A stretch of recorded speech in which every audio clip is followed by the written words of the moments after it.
Hello and welcome to the first ever TAP HR podcast. My name is Trish Hewitt, I'm owner of TAP HR and I'm super excited to be recording my first ever podcast.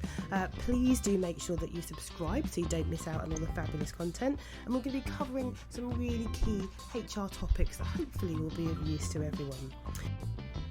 So this podcast is on hybrid working and we'll cover some of the key topics and talking points, and also very briefly touch on the 4-day working week, given that that's a really topical topic for people out there right now. Before I introduce my guest, just to make you all aware, we have an imposter syndrome webinar taking place on the 1st of July. My fabulous colleague Anita Ascott-Brooks will be running that, and if you visit www.taphr.co.uk you'll be able to book yourself a place. Joining me today is Oliver Pryke, and Oliver has more than 24 years experience as an employment lawyer. He's a partner at Cambridge Employment Law and his firm has previously been a winner of the Legal 500 Awards. Cambridge Employment Law provides support throughout Cambridgeshire to a variety of different businesses, and I personally have known Oliver for more than 13 years now. He's an incredibly talented lawyer and I can vouch for his work, having used his services a number of times myself.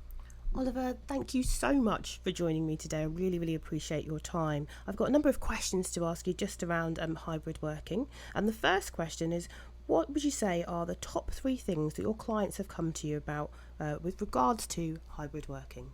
3 things. So I think the first one, probably, do employees have a right to hybrid working? Can they force their employers to offer that to them? The second one, I would have thought is about employees who don't want to come back to the workplace. So they've been hybrid working through the pandemic, and now they don't want to return. What can you do with those people? Can you make them come back? What happens if you just reach a deadlock and they won't come back?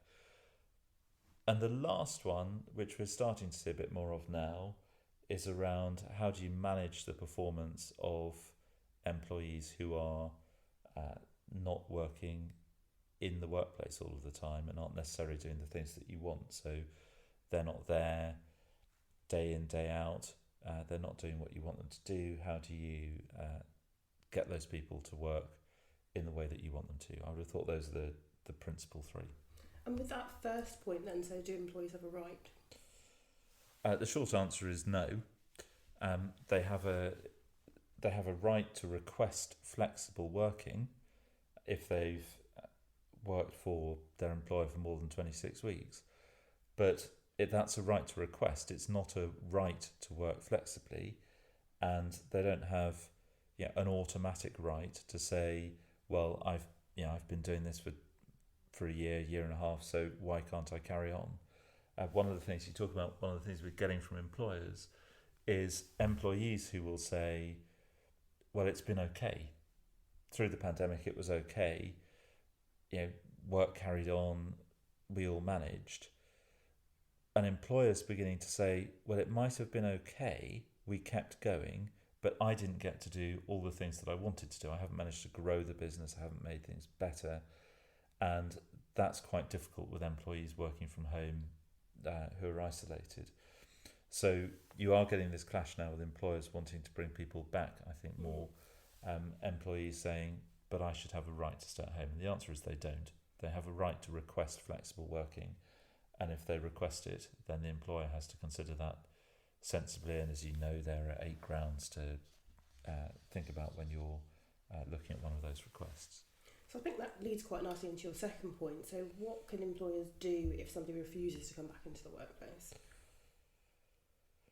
If, at the most simple level, if the employer says to somebody, I need you to come back to work, to come back into the workplace, and the employee won't come back, they're absent without leave. And you would manage that just like you'd manage any other employee who's absent without leave. So you might walk them through a disciplinary process, informal warning, first, final, written warning, still don't come back, I'm going to dismiss you. That's the most simple thing that you could do if someone was refusing to come back. Where it gets more complicated is if somebody says, I have a disability, and I think it might be a reasonable adjustment for me to work at home. Perhaps more common is not necessarily someone who says I have a disability, but somebody at the moment who says, well, I'm worried about COVID and I don't believe that your workplace is safe, and I believe that it's safer for me if I stay at home. And that could be potentially very difficult. I'm not sure we quite have an answer to this question yet, because if you think about that, you've got somebody who's raised a health and safety concern, and it may well be a health and safety concern that they are completely genuine about.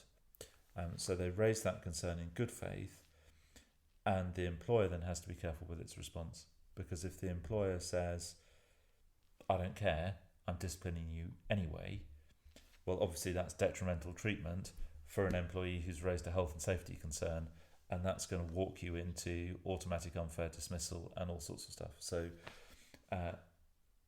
where an employee's raising concerns about health and safety, I think the employer needs to be very careful to think about how it's going to meet those concerns, how it's going to address those concerns. Has it done everything that it reasonably can to make its workplace safe and to allay the concerns of the employee? If they've done all of that, then I think you might get into a stronger position to start trying to force the employee to come back to work. But you are going to have to think carefully about health and safety from an employer side in that situation. Fabulous. And what about the third point you mentioned, so the performance side of things? What sort of things are your clients coming to you about, and what advice can you give employers around that? I think for a lot of employers, one of the approaches that they're taking is to say hybrid working is effectively, it's a privilege, it's not a right. And so long as things are going well, then hybrid working can continue. But if things don't start to go well, so that there needs to be more monitoring, there needs to be more performance improvement, those sorts of things, then maybe you bring the employee back into the office more so that you can keep a closer eye on them. That's happening quite a lot. The best performance improvement plans always have objective tests, ways in which you can measure whether the employee is doing their stuff or whether they're not. And in lots of ways, if those tests are designed well, it shouldn't matter whether the employee is in the office or not. You know, if you're saying, I need you to make this number of calls each day, I need you to follow up on the CRM system, I need you to do, you know, all of those sorts of tasks, you should be able to see whether the employee is doing that. It shouldn't matter whether they're in the office or whether they're not in the office. So you can deal with it that way.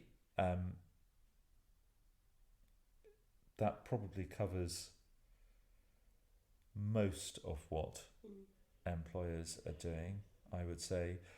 Where I've had a couple of clients who have discovered surprising ways in which they can monitor their employees who are working at home, using things like Microsoft Teams and stuff. You know, they've actually gone to the lengths. I've been asked, well, you know, I can see that this person says they're having a 20-minute lunch break, and yet they're obviously having an hour and a half for lunch, because I can look at their activity and I can use our remote working platforms and stuff to see exactly how many keystrokes are going through their computer and all of that. If you're going to do that, you need to be really careful that you have told your employees the extent to which you're monitoring them. And you know, that leads you into lots of data protection issues, lots of issues around illegal monitoring. Are you looking at traffic? Are you looking at content of what they're doing? All of those sorts of things. And yeah, I make no bones about it. I've said to my clients that I think generally that's a very bad idea, unless they have really good reason to be suspicious. That's just not, in my view, a sensible road to go down. I think just from a kind of general HR perspective as well, just treating people like adults will get you more productivity from them, as opposed to constantly watching them and monitoring everything they do. But I completely agree with you. If you are going to do that kind of stuff, you've got to have the policies and make it clear to people what you're doing and why. Yeah, absolutely. Fab. Okay, so slightly more technical question then. So where people are now working in a more hybrid way, should employers change their employment contracts? It depends what you want to have in your employment contract. I'm sorry, I hate it when lawyers say it depends, but it does depend. So the issue, if you change someone's employment contract to enshrine hybrid working into the contract, that becomes a contractual right. So if you then want to take it away, it becomes much more difficult. So my view would be to leave the contract generally as it is, to say your place of work is wherever. So that's the basic expectation. Then if people want to go in for hybrid working, that's if you like, it's a privilege that it's easier for their employer to take away, and you can fall back on what the contract says. That would be my view of how you do it. I think you also have to bear in mind that if you start saying, okay, your workplace, let's say you make someone's workplace their home, then of course when they're commuting into the office, that might be working time. That might, depends what you pay people, it might give you an issue over national minimum wage if you've got to pay them for that time between home and office. Whereas normally the commute from home to office is not working time, it's not anything, it's just, someone's free time. So there are some consequences around things like that. There are consequences for how people claim expenses and all of those things. So if people want to say this is what we're doing and we want to enshrine this in our contracts, well, fair enough. And of course there are some employers that do that. But I think for lots of employers, they're feeling their way at the moment. We're in very early days for this, and so my general advice would probably be to leave contracts as they are. We might come on to talk about hybrid working policies. That's different. Maybe have a policy, but I wouldn't change the contracts. Do employers need to be aware of anything around custom and practice? So if people are working from home on a regular basis, but the contract is kind of fluid in the way that you described it, if they've been at home for a long period of time, does it then become kind of just a given that they're able to work from home? Through the pandemic, no, because that was a very particular set of circumstances. So we were dealing with situations where people were required to work from home. And so I don't think that gives... That creates any sort of custom and practice at all to say, well, the fact that I did that when we were all worried about COVID means that I've got some right to it. I don't think that works. If you are in a situation where the pandemic has, fingers crossed, finished, and life is getting back to normal and people keep working from home in a hybrid way, then there might be a custom and practice issue. So that might start to arise now in a way that it hasn't arisen before now. What the pandemic does do is, for someone who wants to work flexibly and wants to work some of the time from home, it obviously gives them an ability to say, I'll put in a flexible working request, and the last couple of years demonstrates that working from home could work. And I have a number of clients who took a view for a long time that they would say no to every flexible working request, and they were probably pushing the boundaries of what was reasonable and how long they could cling on to that premise for, but they did that. The pandemic has blown a hole through that argument, because clearly they have people who have worked from home and who have made a success of it, so they can no longer say home working is impossible or hybrid working is impossible.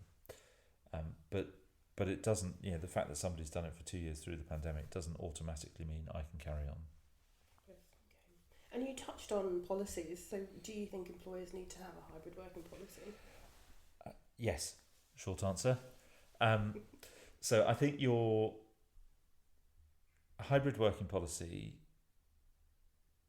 in my view, it should encompass a couple of things. The best ones that I've seen, they deal with, first of all, what hybrid working is, who can hybrid work, if that's an expression, but who can do it. So they'll set up some things about how you organise it and whose permission you have to have. So you've got some of the basic rules around hybrid working in part 1 of the policy. And then there's a second part of the policy which talks about when you are hybrid working, this is how you work. So those might say you have to keep certain core hours. You have to have this level of availability. You have to be online at this time. We expect you to have rest breaks. Maybe if you're seeing clients or customers, can you see them at home or not? Perhaps they have to be in the office. What sort of workspace do we expect you to have? Do we expect you to be working whilst at the same time walking the dog, looking after the kids, doing all of those other things? So there'll be something around organising hybrid working in part 1.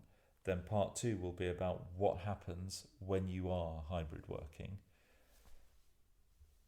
The third thing with those policies to think about is the interaction between a hybrid working policy and a flexible working policy.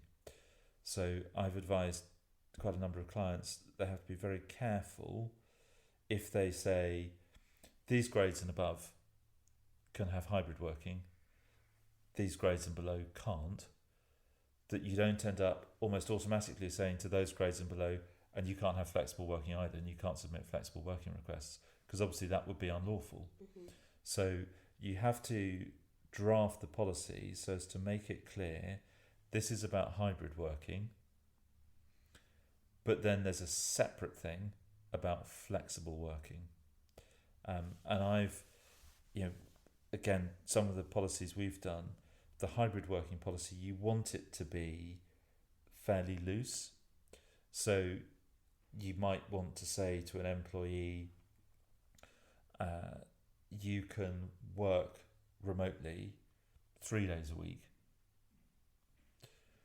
But then there is, you don't specify which 3 days those are.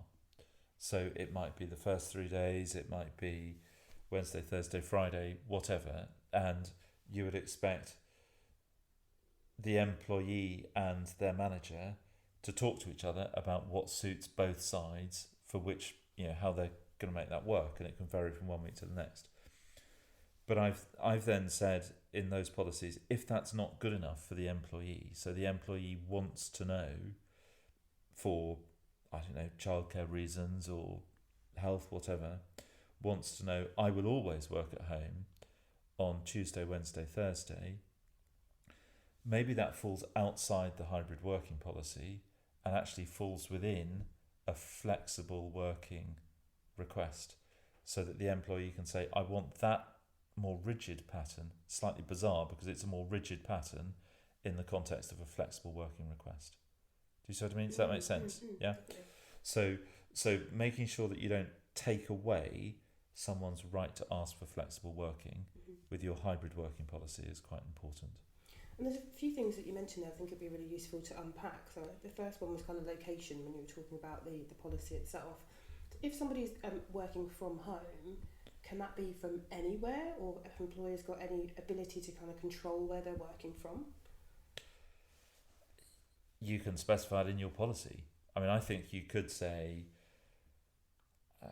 you could, for example, say, I might need you to attend the office at reasonably short notice, so you can work remotely, but you need to be within an hour or within 2 hours of the office, for instance. You could say that you might require people to have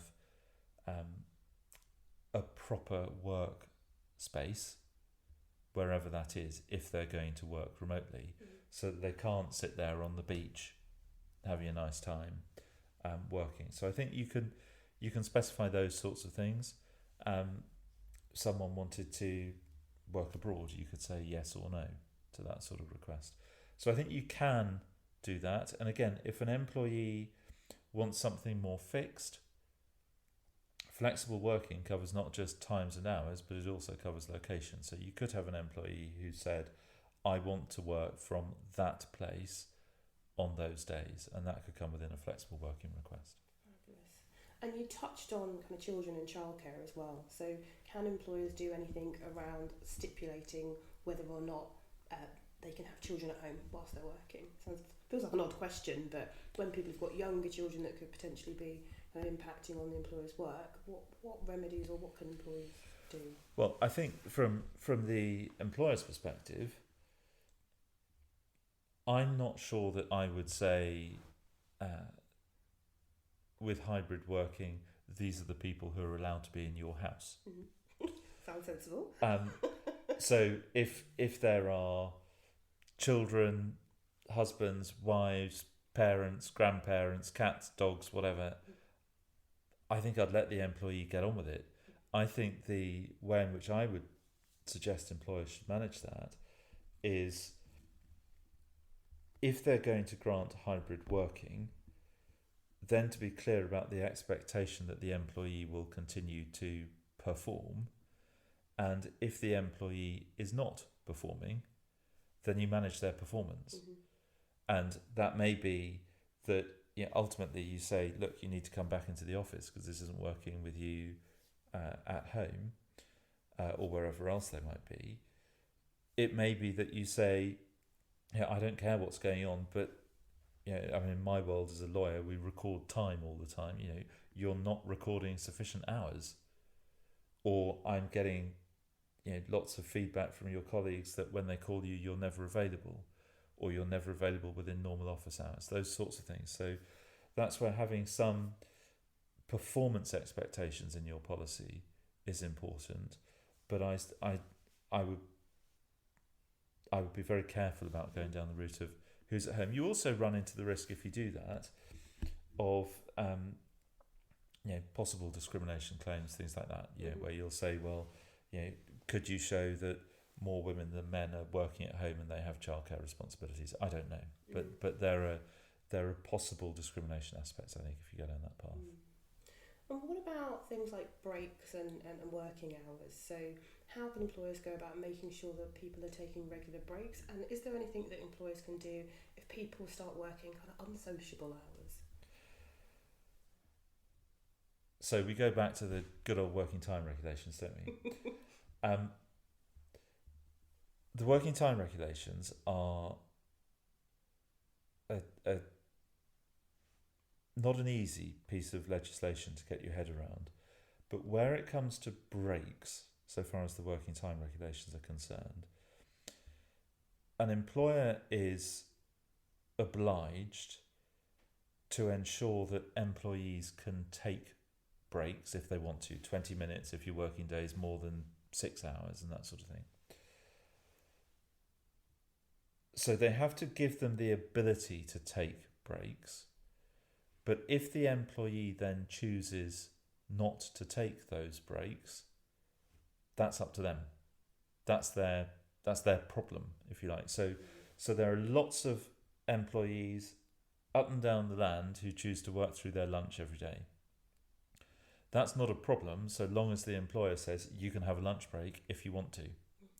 It's only a problem if the employer says you can't have a lunch break.